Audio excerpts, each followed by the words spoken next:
မင်္ဂလာပါဆရာတော်ဘယ်မှာဆရာဒီနေ့ဒီဗီဒီယိုမှာပေးထားတဲ့ခေါင်းစဉ်တိုင်းပေါ့နှစ်ပေါင်း2000ကျော်မျက်စိလဲနေခဲ့တဲ့မြင်းမြိုင်တို့ရဲ့မာယာပေါ့ဟုတ်ပြီမြင်းမြိုင်လို့ပြောလိုက်လို့ရှိရင်ကြည့်ရှုသူဘာလို့မျက်စိတွေသွားပြေးမြင်မလဲဆိုတော့ယထာတန်လန်းကြီးတော့နံပါတ်1ပြေးမြင်မှာပေါ့နော်ပြီးရင်နောက်တစ်ခုကကြတော့ပါဆိုတော့လူကူးမြင်းများတွေကိုသွားပြီးပြေးမြင်လိုက်မယ်နောက်တစ်ခုကကိုမိမိပတ်ဝန်းကျင်မှာရှိနေတဲ့အဆောက်အအုံတွေမှာရှိနေတဲ့နော်မြင်းမြိုင်သဘောတရားတွေနော်အဲ့ဒီရဲ့ပုံရိပ်တွေမျက်စိတွေပြေးဝင်လာလိမ့်မယ်ဒါပေမဲ့အခုဒါဆရာတို့မြင်နေတဲ့နော်မြင်းမြိုင်တွေကမျက်စိနဲ့မြင်တဲ့မြင်းမြိုင်တွေကနှစ်ပေါင်း2000ကျော်လို့ဆရာတို့လှည့်စားလာခဲ့တဲ့ကိစ္စရှိတယ်။အဲဒါကြောင့်မလို့လှည့်စားတယ်ဆိုတော့မာယာမဟုတ်လို့ဆရာတို့မာယာလို့နာမည်ပေးလိုက်တာပေါ့။နော်ဟုတ်ပြီအဲ့မြင်းမြိုင်တွေဘယ်လိုလှည့်စားလဲအဲ့တော့ဆရာသမိုင်းနဲ့ချီပြောရမှာပေါ့နော်။နှစ်ပေါင်း2000ကျော်တော့ညင်းညခုံညရှာဖွေရကိစ္စတွေအများကြီးရှိခဲ့တယ်။အဲ့ထက်မှဆရာဒီဗီဒီယိုမှာအနှစ်ချုပ်ပြီးဆရာပြောပြမယ်။အိမ်ဆုံးဆရာမပြောမနေပြောရမယ်လူတယောက်ရှိတယ်။အဲ့ဒါပါဆို Euclid ပေါ့။အခုဆရာကလေးဘွားလေးကနေပြီးတော့ဆရာသင်နေတဲ့ geometry ရှိတယ်။ trigon 3.3မိုင်180 degree ရှိတယ်။ဒါမျိုးကလေးဘွားတွေကသင်နေရတဲ့ဒီ geometry ရဲ့အုတ်မြစ်ကိုချခဲ့တာကတော့ဒါ Euclid ပေါ့။သူက South 3ရေးခဲ့တယ်။အဲ့သူရေးခဲ့တဲ့ South က South series နာမည်က The Elements တဲ့။တကယ်သင်္ချာပညာအတွက်အင်မတန်အရေးကြီးတဲ့အုတ်မြစ်ကြီးကိုသူကချခဲ့တာ။နော်နောက်ဒီမျိုးဆက်သစ်ဒီသင်္ချာပညာရှင်တွေအတွက်လည်းတကယ်ကိုအရန်ကိုအကျိုးများစေတဲ့အလုပ်တွေကိုသူလုပ်ခဲ့တာ။နော်အားကြောင့်မသူ့ကိုဘာလို့ခေါ်လဲဆိုတော့ geometry ရဲ့ဖခင်ကြီး father of geometry လို့ဆရာတို့ဒါသင်္ချာသမိုင်းမှာနော်သင်္ချာပညာရှင်တွေလောကမှာနော်ဒါသူ့ကို Euclid ကိုဒီလို father of geometry ဖခင်ကြီးအဖြစ်နဲ့ဆရာတို့အသိမှတ်ပြုတယ်ခေါ်ကြပြောကြတာတွေရှိတယ်ဟုတ်ပြီသူကအဆို9ခုကိုသူပြောခဲ့တယ်အဲ့ဒီအဆို9ခုမှာပထမအဆို4ခုကပြဿနာမတက်ဘူးနောက်ဆုံးအဆိုကြမှာရှင်းလိုက်ရတာနော်ခေါင်းတွေကိုရှုပ်နေရောနောက်ဆုံးအဆိုကတော်တော်လေးကိုနှစ်ပေါင်း2000ကျော်လောက်ကိုတော်တော်လေးကိုသင်္ချာပညာရှင်တွေကြားထဲမှာတော်တော်အလုပ်ရှုပ်စေခဲ့တဲ့အဆိုဟုတ်ပြီအဲ့အဆိုမပြောခင်မှာပထမဆုံးအဆို၄ခုဖြစ်တဲ့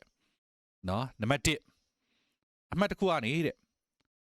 နောက်အမှတ်တစ်ခုကိုဆက်လိုက်မြင်းဖြောက်တစ်ချောင်းဆွဲနိုင်တယ်တဲ့ဆက်ပြီးမြင်းဖြောက်တစ်ချောင်းဆွဲနိုင်တယ်ဒါရှင်းရှင်းလေးပဲအခုကြည့်ရှုသူအနေနဲ့အမှတ်တစ်ခုစိတ်ထဲမှာချနောက်ထပ်အမှတ်တစ်ခုချနော် BYA နှစ်ခုကိုဆက်လိုက်အဲ့ဒါမြင်းဖြောက်တစ်ချောင်းဆွဲနိုင်တယ်တဲ့ဟုတ်ပြီနံပါတ်2ကဘာဆက်ပြောလဲဆိုတော့အဲ့မြင်းဖြောက်ကိုတဲ့ကိုလိုတဲ့ဘက်ကိုလိုသလောက်စိုးမရှိဆက်ဆွဲနိုင်တယ်တဲ့ဒါလည်းအဆင်ပြေတယ်ဒါလည်းစိတ်ကူးနဲ့ imagine စိတ်ကူးနဲ့ပုံဖော်ကြည့်လိုက်ရင်သိတယ်နောက်တစ်ခုကတိလျော်ရာအဆင်ပြေတဲ့အမှတ်တစ်မှတ်ကိုယူဟိုအဖြစ်သုံးချပြီးအချင်းဝတ်တစ်ခုအနေနဲ့ white လိုက်လို့ရှိရင်စဝိုင်းတစ်ခုထွက်လာတယ်ဒီနေ့ပြောစဝိုင်းတစ်ခုဆွဲနိုင်တယ်တဲ့ဒါတတိယမြောက်အဆိုစတုထ္ထမြောက်အဆိုကြတော့ဘာပြောလဲဆိုတော့တောက်မှန်တွေအားလုံးကတစ်ခုနဲ့တစ်ခုတူတူပဲတဲ့နော်တောက်မှန်တွေအားလုံးကတစ်ခုနဲ့တစ်ခုတူတူပဲတဲ့ဆိုတော့အဲ့ဒါအခုနားထောင်နေသူအနေနဲ့ဒါကလေးတော်သိတယ်လို့ပြောလိမ့်မယ်ဟုတ်တယ်အဲ့လိုမျိုးတက်တိပြစရာမလိုဘဲနဲ့ကလေးတော်သိတယ်ဆိုတဲ့အချက်တွေတက်တိပြစရာမလိုဘဲနဲ့မှန်နေဆိုတဲ့တကယ်အခြေခံယူဆချက်တွေကိုဆရာတို့ကဘာလို့ခေါ်လဲဆိုတော့ postulate လို့ခေါ်တယ်နော်ဒါကိုလည်းဆရာတို့က Greek လို့ axiom လို့လည်းခေါ်တယ်အခုဆရာပြောနေတဲ့အဆိုးဆိုတဲ့မြန်မာလိုရေးထားတဲ့အဆိုးကဆရာပြောနေတာဟို statement ကိုပြောနေတာမဟုတ်ဘူးဆရာပြောနေတာနော် postulate ကိုပြောတာတက်တည်ပြစရာမလိုပဲနဲ့အခြေခံအကျဆုံးဒီအခုပြောလိုက်တဲ့စာကြောင်းကြောင့်နောက်ထောင်နိုင်ဒါမှန်တယ်တန်းပြောလို့ရတယ်အငင်းပေါ်စရာမရှိဘူးအဲ့ဒါကိုဆရာကအဆိုလို့ပြောတာနော်အင်္ဂလိပ်လို့ဆိုတော့ postulate နော် Greek လို့ဆိုရင်တော့ axiom ပေါ့ဟုတ်ပြီဆရာ postulate ကိုပဲဆရာတော့ postulate ဆိုတာဒါပေမဲ့အင်္ဂလိပ်စကားလုံးစစ်မဟုတ်တော့ဘူးနော်ဒါ Latin ဘာသာစကားဖြစ်လိမ့်မယ်နော်ဒါကတော့ဘာသာစကားဆိုင်ရာကိစ္စဖြစ်သွားပြီဖြစ်တဲ့အတွက်ဆရာတို့ Google ခောက်ရမယ်သဘောရှိတယ်နော်ကြည့်ရှုသူနေနဲ့ခောက်ကြည့်ပါပြီး comment မှာနော်ကိုတီးအမှန်လေးကိုရေးခဲ့ပေးပါဟုတ်ပြီအဲ့တော့ဆရာတို့ကဒီလေးခုကဘာမှပြဿနာမရှိဘူးဆွေးနွေးကြမရှိဘူးအခုဆွေးနွေးကြရှိလာတာနှစ်ပေါင်း2000ကျော်တော့မျက်စိလဲသွားအောင်နော်လဲသွားစေတဲ့အဆိုอ่ะဘာဆိုလဲကြည့်အောင်9ခုမြောက်အဆိုအဲ့ဒီ9ခုမြောက်ဆိုတာဘာပြောလဲဆိုတော့ဒီမြင်းတစ်ချောင်းနေတဲ့အဲ့မြင်းပေါ်မှာမဟုတ်တဲ့အမှတ်တစ်ခုကိုယူလိုက်တဲ့အမှတ်တစ်ခုချလိုက်ပေါ့ဗျာအခုဒီမှာပုံမှန်ပြထားသလိုပေါ့အဲ့ဒီအမှတ်ကိုဖြတ်ပြီးတော့တဲ့အပြိုင်မြင်းတစ်ချောင်းနဲ့သာဆွဲလို့ရတယ်တဲ့အဲ့ဒါ9ခုမြောက်ဆိုပဲပြန်ပြောပြမယ်နော်မြင်းတစ်ချောင်းဆွဲလိုက်ပြီးအဲ့မြင်းပေါ်မှာမဟုတ်တဲ့တခြားအမှတ်တစ်မှတ်ချလိုက် ချပြီးအဲ့မှတ်ကိုဖြတ်ပြီးတော့ပေးထားတဲ့မြင်းနဲ့ပြိုင်အောင်မြင်းပနှစ်ကြောင်းဆွဲလို့ရမယ်ဆိုရင်တစ်ကြောင်းနဲ့ဆွဲလို့ရတယ်တဲ့အဲ့ဆိုတာပြဿနာတက်သွားတယ်ပြဿနာဘာကြောင့်တက်သွားလဲဆိုတာကိုအခုကြည့်ရှုသူတွေနဲ့ခဏဗီဒီယို pause လုပ်ပြီးစဉ်းစားကြည့်ပါဦး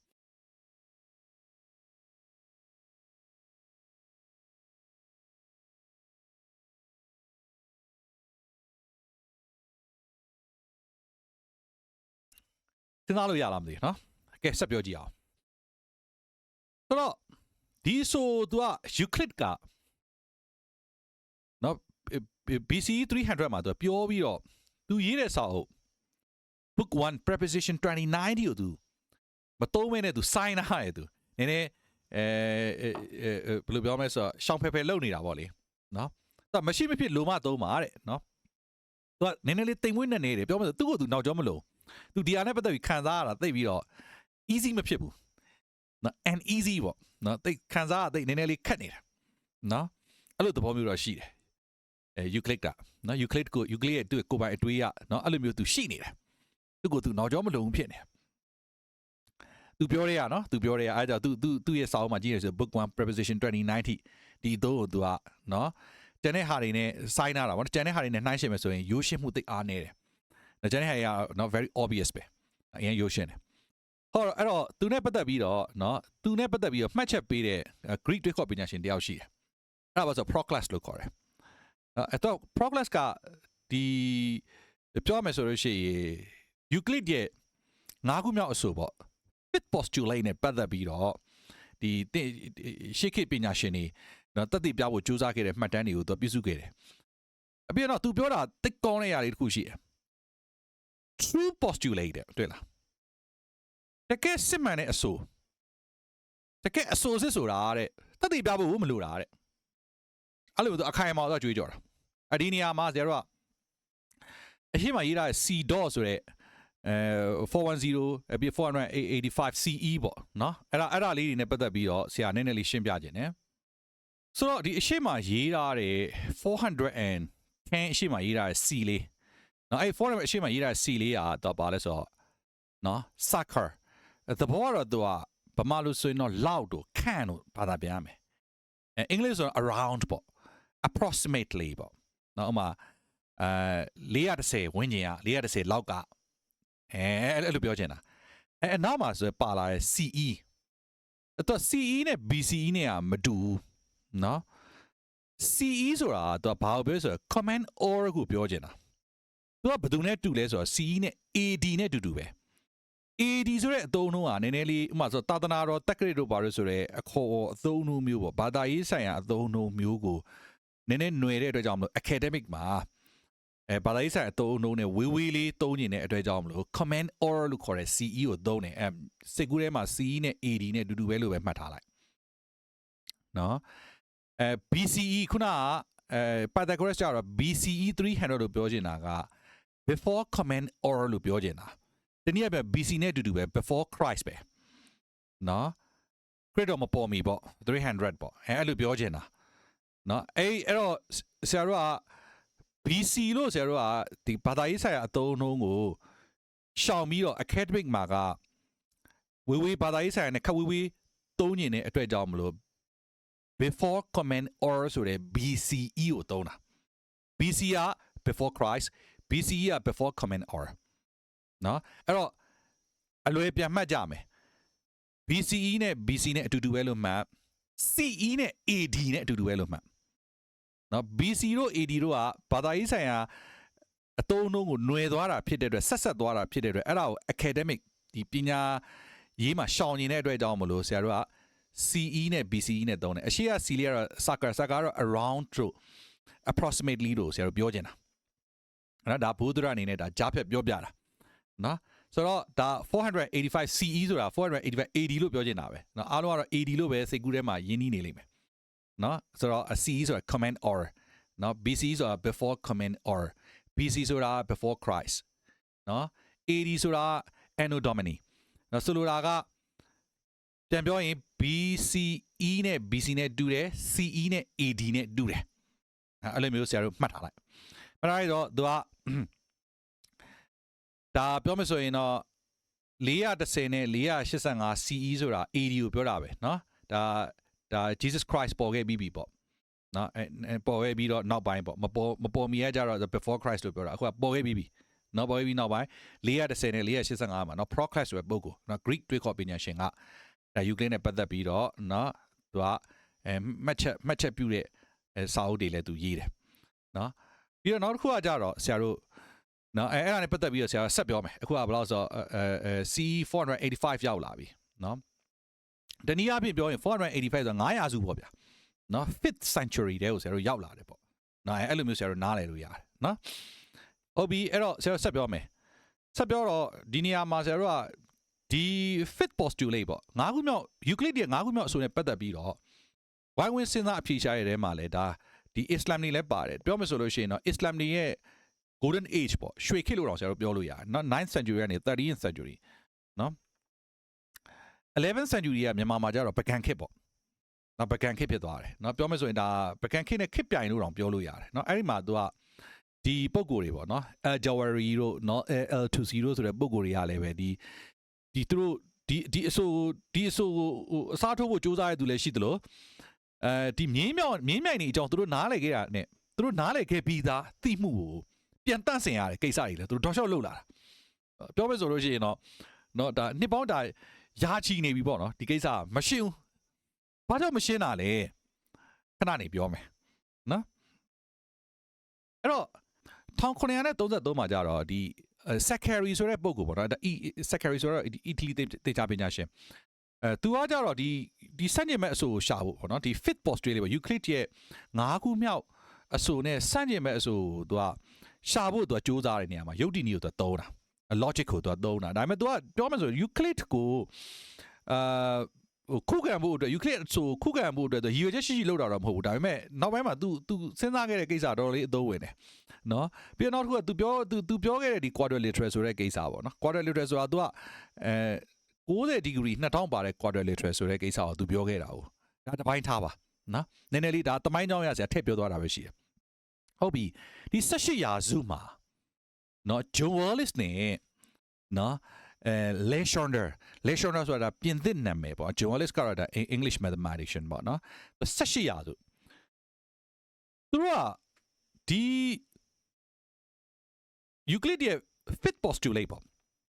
၅ခုမြောက် postulate ကိုနော်သက်သေပြဖို့အတွက်စူးစမ်းနေတန်းလန်းနေသူတို့စိတ်ကူးတွေကဘယ်လိုပြောင်းသွားလဲဆိုတော့နေမြေအသစ်ပေါ့ဆိုတော့အတွေးခေါ်တော်လိုင်းဆိုတာအတွေးခေါ်မှာမရှိသေးတဲ့အတွေးခေါ်ကို तू ကတော်လိုင်းဆိုတဲ့သဘောတရားမရသေးတာကိုရအောင်လုပ်တာပေါ့မရှိသေးတာရှိအောင်လားအခုအတွေးခေါ်တော်လိုင်းဆိုတာဒီအတွေးခေါ်အဟောင်းတွေကိုစွန့်ခွာပြီးအတွေးခေါ်အသစ်တွေကိုရအောင်လုပ်တာပေါ့အတွေးခေါ်အဟောင်းတွေမှာပဲ तू ကဘောင်ပိတ်မိနေတဲ့ကိစ္စကနှစ်ပေါင်းလဲ2000ကျော်လာပဲဆိုတော့သူတို့ရဲ့စိတ်ကူးတွေကနော်သူတို့ရဲ့ mood က तू ပြောင်းသွားတယ်ရွေ့သွားတယ်ဘယ်လိုရွေ့သွားလဲဆိုတော့ဟာတဲ့ဒါတဲ့သူဒါတတ်ဒီ fifth postulate Euclid ကသူပြောတဲ့ဒီနေထဲမှာပဲဒီဟာသူမှန်နေရဖြစ်လိမ့်မယ်တဲ့တခြားနယ်တွေကိုရောက်သွားလို့ရှိရင်တဲ့ဒီပုံစံတိုင်းစဉ်းစားလို့မရဘူးတဲ့အဲ့လိုပုံစံမျိုးအတွေးခေါ်တော်လိုင်းရေးစတာပေါ့နော်အဲ့မှာသိမှုမီးလျံစပြီးတော့ထွန်းတောက်တော့တာထွန်းတောက်တော့သူကဘယ်ကိုရောက်လာလဲဆိုတော့1830မှာ Lobachevsky နော် Lobachevsky ဆိုတဲ့ Russian သင်္ချာပညာရှင်နော်အမှန်တကယ်တော့သူနဲ့အပြိုင်ပြောရမယ်နှစ်ယောက်ပုဂ္ဂိုလ်နှစ်ယောက်ရှိသေးတယ်အဲ့ဒါတော့ခဏကြားဦးနေကြ Gauss ပေါ့နော် Gauss ဆိုတဲ့ပုဂ္ဂိုလ်ကလည်းသူနီးသူဟာနဲ့သူဒီ fifth postulate ကနော်နဲ့ပတ်သက်ပြီးတော့သူနီးသူဟာနဲ့သူဒါမဟုတ်ရင်လည်းဟုတ်တယ်မဟုတ်ရင်လည်းမဟုတ်ဘူးဆိုတော့ပြောဖို့သူစူးစမ်းနေတာပေါ့အဲ့ချိန်ကမှာနောက်တစ်ယောက်ရှိသေးတယ်နောက်တစ်ယောက်ကကြတော့ Bolyai အဲ့ Bolyai နဲ့နော် Lobachevsky ကဲ Lobachevsky လို့ပဲဆရာတို့လွယ်ပဲခေါ်လိုက်အောင်သူတို့နှစ်ယောက်ကနော်ဘာလုပ်လဲဆိုတဲ့အခါကျတော့ Euclid စဉ်းစားခဲ့တဲ့ညီ flat ဒီပြားကတ်နေတဲ့အပြားချက်နေတဲ့အပြားပေါ်မှာရှိတဲ့ geometry flat geometry လို့ခေါ်တာပေါ့အဲ့ဒီဟာကိုစွန့်ခွာပြီးတော့ခွက်နေတဲ့ concave geometry နော်အခွက် geometry ဟိုကအပြား geometry Euclidean က Euclid ပြောတာအပြား geometry အပြားမဟုတ်ဘဲနဲ့အခွက်ဆိုရင်ဟောတဲ့အခုဒီမှာတက်လာ saddle ဆိုတာဆရာတို့မြင်းစီးရင်လေမြင်းကြောကုန်းမှာတင်တာလူတွေခွစီးရနေရပါအဲ့လိုပုံစံမျိုးမှာဆိုရင်ရောဆိုပြီးတော့စဉ်းစားလိုက်တဲ့အခါမှာမြင်းမြိုင်ကပေးထားတဲ့ line နဲ့အပြိုင်ဆွဲလို့ရတဲ့မြင်းနှစ်ကြောင်းရှိတယ်ဆိုတဲ့ကိစ္စပေါ်လာတယ်နော်အနည်းဆုံးနှစ်ကြောင်းရှိရဲဆိုတဲ့ကိစ္စပေါ်လာတယ်ပြောမယ်ဆိုရင်တော့မြင်းပြိုင်နေပေးထားတဲ့မြင်းနဲ့အဲ့သူပြောတဲ့အမှတ်တမဲ့ကိုဖြတ်ပြီးတော့မြင်းပြိုင်နေအများကြီးဆွဲလို့ရတယ်ဆိုတဲ့အဓိပ္ပာယ်မရေမတွက်နိုင်အောင်ဆွဲလို့ရတယ်ဆိုတဲ့အဓိပ္ပာယ်ဘယ်လိုစဉ်းစားလိုက်မှအဲ့ဒီကိစ္စကအဆင်ပြေသွားလဲဆိုတော့အပြား geometry မှာဆိုရင်တော့ဟုတ်နေပြီမဲ့အခွက် geometry မှာတော့မြင်းပြိုင်နေအများကြီးဖြစ်သွားတယ်မြင်းလိုင်းဆွဲမယ်အဆက်ဆက်ချမယ်အဲ့ဆက်ကိုဖြတ်ပြီးတော့အနည်းဆုံးနှစ်ကြောင်းဆွဲလို့ရမယ်ဆိုတာကမရေမတွက်နိုင်အောင်ဆွဲလို့ရမယ်ဆိုတဲ့အဓိပ္ပာယ်အဲ့ဒါကိုတော့ဆရာတင်ချမှာတော့ hyperbolic geometry လို့ခေါ်တယ် concave geometry လို့ခေါ်တယ်ပြောမယ်ဆိုရင်တော့အခွက် geometry အဲ့အခွက်ပေါ်မှာအခုပုံမှန်ပြထားတဲ့အတိုင်းပေါ့ trigon တစ်ခုစောက်ကြည့်လိုက် trigon အတွင်းတော့သုံးခုပေါင်းခြင်းက180 degree ထက်နည်းနေတယ် trigon ကြီးလာလေသူကအတွင်းတော့သုံးခုပေါင်းခြင်းကနည်းလာလေပဲ180 degree ထက်နော်အဲ့ဒီအခွက်ပေါ်မှာဆွဲထားတဲ့ line တွေကခွဲဖြာသွားတယ်ဒါပေမဲ့အမြဲတမ်း equal distance ဖြစ်နေတယ်ဟုတ်ပြီနော်မြင်းပြိုင်ရဲ့မာယာအခုဒီနေရာမှာစပြီးတော့ဆရာတို့သူ့ရဲ့လှည့်စားမှုစပြီးတွေ့ရပြီခုနကတော့အပြားမှာမို့လို့အခုအခွက်မှာလာဆိုလို့ရှိရင်ဒီပုံစံဖြစ်သွားပြီအများကြီးဆွဲလို့ရပါပြီ1830 1854ကိုသွားမယ်အဲ့ဒါကတော့ဘာလဲဆိုတော့ Riemann နော် German mathematician ပေါ့ Bernhard Riemann လို့ခေါ်တာပေါ့သူကဘာပြောလဲဆိုတော့သူနီးသူကနေသူလမ်းကြောင်းမတူဘူးနော်ကို idea နဲ့ကိုလာတာပေါ့နော်သူပြောတာကကြတော့မြင်းတစ်ကြောင်းဆွဲလိုက်အမှတ်တမဲ့ချလိုက်တဲ့အဲ့အမှတ်ကိုဖြတ်ရမယ်အဲ့မြင်းနဲ့လည်းပြိုင်ရမယ်ဆိုတော့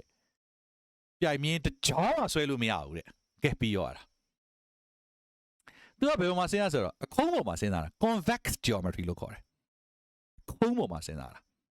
အဲ့ဒါကိုတော့ဆရာတို့က convex geometry ကိုဆရာတို့ကနော်နောက်ပိုင်းမှာတော့ဒါပြောမယ်ဆိုရင်တော့ Einstein ရဲ့နော် general relativity theory တို့ဘာတွေမှာသိပြီးတော့အရေးကြီးတဲ့အပိုင်းသူကဖြစ်သွားတာပေါ့နော်ဒီကွေးညွတ်မျက်နှာပြင်ဆိုတဲ့ကိစ္စကိုအခွက်အနေနဲ့မစဉ်းစားဘဲနဲ့တော့အခုံးအနေနဲ့စဉ်းစားရင် parallel line ရဲ့လို့မရှိဘူးတဲ့မြင်းပြိုင်ရဲ့လို့ကိုမရှိဘူးတဲ့အပေါ်ရင်းနော်အဲ့ဒါကိုဆရာတို့ကကြတော့ဗာလဲဆိုတော့ elliptic geometry လို့ခေါ်တယ်ဘာသာရေးမှာတော့သူ့ပေါ်မှာ trigon ဆောက်လိုက်အတွင်းတော့သုံးခုပေါင်းခြင်းဟာ180 degree ထက်ကြီးသွားတယ်အခုံး geometry မှာနော်အဲ့ဒါကိုဆရာက spherical geometry လို့လည်းခေါ်တယ်နော်ဆက်လုံး geometry ပေါ့နော်အဲ့ဒါကိုဆရာ convex အခုံး geometry လို့ခေါ်တယ်အဲ့ဒါဆိုဆရာကဘယ်နှမျိုးဖြစ်သွားလဲဆိုတော့အပြားရဲ့အခွက်ရဲ့အခုံးရဲ့ဟုတ်ပြီနော် Euclid geometry ကအပြားမှာဆိုရင်တော့ခုနကသူပြောတဲ့ပေးထားတဲ့မြင်းနဲ့အပြိုင်အမှတ်ကိုဖြတ်ပြီးတော့မြင်းတစ်ချောင်းပဲဆွဲလို့ရတယ်အခွက် geometry နော် Lobachevsky ရဲ့အခွက် geometry concave geometry မှာတော့မြင်းမြိုင်နေဟာမရေမတွက်နိုင်အောင်အများကြီးဆွဲလို့ရတယ်ဒါပေမဲ့ Riemann convex geometry အခုံး geometry မှာတော့မြင်းပြိုင်ရယ်လို့ကိုမရှိဘူးဟုတ်ပြီနော်ဆိုတော့မြင်းပြိုင်နေဟာနှစ်ပေါင်း2000ကျော်ဘာကြောင့်လှည့်စားလဲဆိုတော့ခုရေးမိတော့ပြီထင်တယ်အဲ့သုံးခုကိုအနှစ်ချုပ်ပြီးတော့ပြောမယ်ဆိုလို့ရှိရင်ကျတော့ elliptic geometry နော်ဒါပါဆိုအခုံး spherical geometry ပုံမှန်ပြထားတဲ့အတိုင်းပဲပြီးရင်နောက်တစ်ခုက Euclidean geometry ဒါ180 degree trigon အတွင်းတော့သုံးခုပေါင်းခြင်းနော်ဒါကပါလဲဆိုတော့အပြား geometry နော် zero curvature လို့ခေါ်တယ် zero curvature ဆိုတာကကွေးညွတ်မျက်နှာပြင်မရှိလို့ကွေးညွတ်မျက်နှာပြင်တန်ဖိုး0 positive curvature ဆိုတာကွေးညွတ်မျက်နှာပြင်ကခုံးနေတဲ့အတွက် positive လို့ပြောတာ negative curvature ဆိုတာကွေးညွတ်မျက်နှာပြင်ခွက်နေတဲ့အတွက်အနှုတ်လို့ပြောတာသူ saddle surface လို့လည်းဆရာတို့ခေါ်တယ် trigon တော့သုံးပါး180ငယ်သွားတာပေါ့ သူ့မှာတော့ခုနလိုမြင်းမြိုင်တွေအများကြီးရှိတယ်ရှေ့ဆုံးကစပီယာမှာတော့မြင်းတိုင်ရေလို့ကိုမရှိတာနော်ဟုတ်တယ်လေဆရာတို့ခုနေနေတဲ့ကဘာကြီးကလည်းအပြားတစ်ခုတည်းပေါ်မှာနေနေအောင်မဟုတ်တာခုံးတာတွေရောခွက်တာတွေရောဆရာတို့အကုန်လုံးဆရာတို့ရဲ့ပတ်ဝန်းကျင်မှာရှိနေတာဟုတ်ပြီနော်ကဲအဲ့တော့ဆရာတို့ကအဲ့နဲ့ပတ်သက်ပြီးတော့ဒါသင်္ချာမှာအရင်နာမည်ကြီးတဲ့ Hilbert ကလည်းပဲနော်ဒီ geometry ကိုစနစ်ကြကြတည်ဆောက်ခဲ့တယ်နော်1899ပေါ့နော်1899ဆိုတော့ဒါ19ရာစုနှောင်းပိုင်းရောက်သွားပြီနော်ပြီးတော့နောက်တစ်ခုကဒီ Euclid ရဲ့ဒီ၅ခုမြောက်ဆိုတာတဲ့နော်တခြားနယ်တွေနဲ့မဆိုင်ဘူးသူ့နယ်ထဲမှာပဲသူမှန်တာတခြားနယ်ထဲမှာတခြားပုံစံနဲ့စဉ်းစားရမယ်ဆိုတာနော်ဒါတော့စနစ်တကျသူတည်တည်ချာချာပြောခဲ့တာပေါ့ Hilbert ကတော့ဟုတ်ပြီအဲ့ဒီဆရာတို့ခုပြောခဲ့တဲ့ geometry ကစိတ်ကူးနဲ့ပြောမယ်ဆိုရင်ညံကျက်စားတဲ့အတွေးခေါ်တတ်ပဲလားဆိုတော့မဟုတ်ဘူးတကယ်သူ့ရဲ့ကြရက်တွေသူ့ရဲ့အသုံးချနယ်တွေဟာအများကြီးရှိတယ်နော်ဥပမာဆိုတော့ physics တို့ topology ဆို mathematics ပေါ့ and logic အများကြီး theoretical physics မှာလည်းရှိတယ်နော်ပြောမယ်ဆိုရင် Riemann geometry ဆိုတာ Einstein relativity theory မှာ space and time မှာဖော်ပြတဲ့နေရာမှာအရင်သုံးဝင်တဲ့ကိစ္စပေါ့ဟို topology မှာဆိုလို့ရှိရင်ကြည့်လိုက်အခုဆရာတို့တောက်နေတဲ့ခုဒီမှာ coffee ကွက်နော်ဒီ coffee ကွက်ကို